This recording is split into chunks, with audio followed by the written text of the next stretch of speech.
Mutia Ayu kepergok oplas lagi, isu habiskan warisan Glenn Fredly meledak. Mutia Ayu terpergok menjalani beberapa kali operasi hidungnya. Kini, muncul tudingan terkait mendiang suaminya, Glenn Fredly.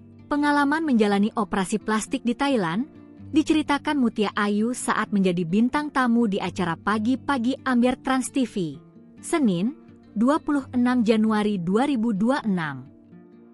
Kini, Mutia Ayu dituding menghamburkan warisan Glenn Fredly untuk mempercantik diri.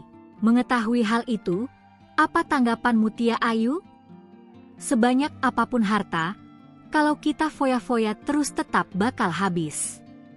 Ini kan sudah 6 tahun, aku juga kerja, kata Mutia Ayu. Ia mengingatkan para haters bahwa sebagai istri sah, ia dan anaknya memang berhak atas apa yang ditinggalkan Glenn. Namun, alih-alih terlena, ia menjadikan warisan tersebut sebagai penopang dan tetap memilih untuk bekerja keras.